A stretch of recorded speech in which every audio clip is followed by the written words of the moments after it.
Hello everyone, welcome back to my channel. जर चॅनलवरती आलाच आहात तर लाईक आणि सबस्क्राईब करायला विसरू नका. सो आजच्या ब्लॉगमध्ये पण खूप अनलिमिटेड आहे, कारण की मी माझ्या सिस्टर सोबत आहे. संडे आहे तर फंडे तर बनणारच. ताईलाही सुट्टी होती, सो बाहेर जायचा प्लॅन तर आम्ही केला. बाहेर कुठे जायचं यासाठी आम्ही शॉपिंग हा पर्याय निवडला. शॉपिंगला जायचं होतं म्हणून नक्की पहिली कोणाची शॉपिंग करायची, माझी करायची का तुझी करायची, माझी करायची का तुझी करायची, असं करत करत आम्ही फायनली शॉपिंगला जायला रेडी झालो. कॅमेरा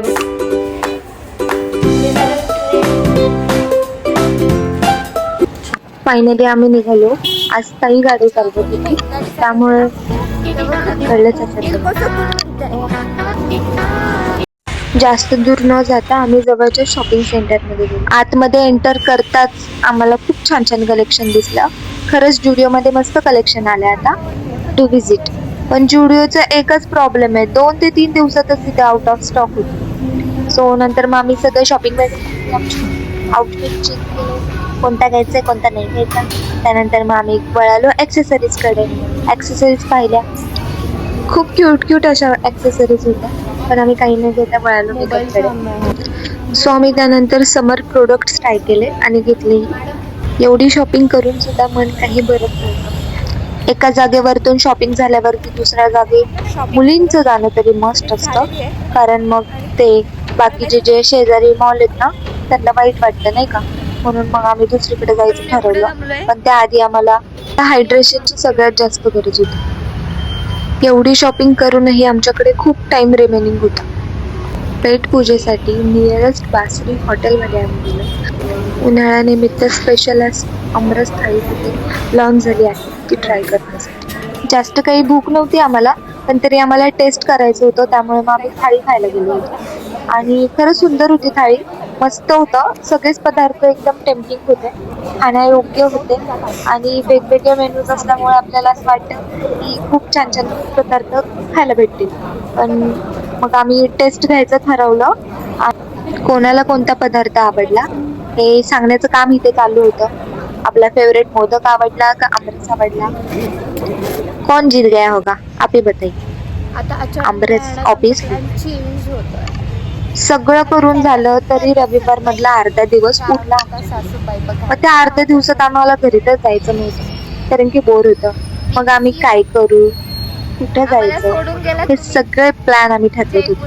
त्यानंतर आम्ही आमच्या दाजींना कॉल लावला, जे गेले होते राजस्थान मध्ये आम्हाला सोडून. सो म्हटलं त्यांना पण थोडं ब्लॉग मध्ये दाखव, म्हणजे कसं राजस्थान पण नाही का. खरंच यार खूप सुंदर आहे राजस्थान, मलाही जायचंय. ते बघून अजून जलसी होत होती की आम्ही का नाही गेलो.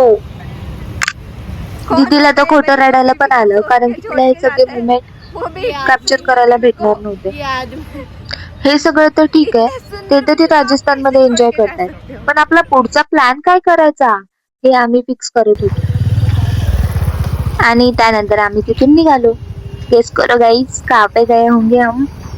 तो कुछ नहीं, हम खाली मॉल में गए थे मूवी देखने के लिए.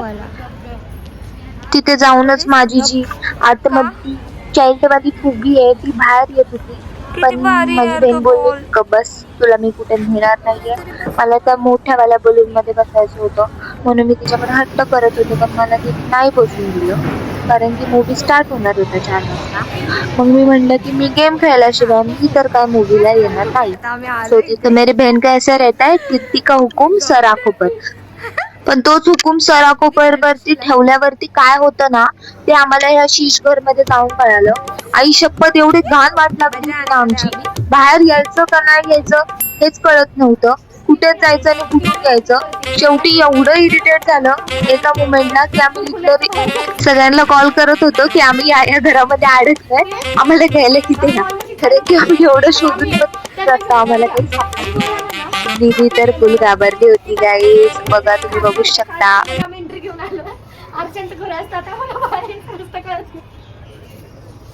सिरियसली अडकलो यार, काय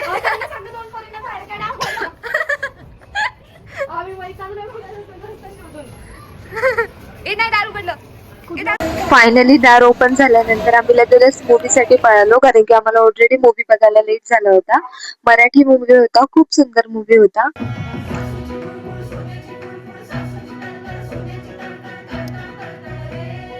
मूवी संपल्यानंतर आम्ही लगेचच घरी यायला निघालो. कसा वाटला तुम्हाला माझा हा न्यू ब्लॉग? मला कमेंट करून नक्की सांगा. माझा तर दिवस माझ्या बहिणीसोबत खूप सुंदर गेला. तुमचा संडे कसा गेला मला कमेंट करून नक्की सांगा. व्हिडिओ आवडल्यास लाईक, सबस्क्राईब आणि शेअर नक्की करा. बेल आयकॉनला क्लिक करायला विसरू नका. माझे नवनवीन ब्लॉग्स येतच राहणार आहेत. Thank you. बाय.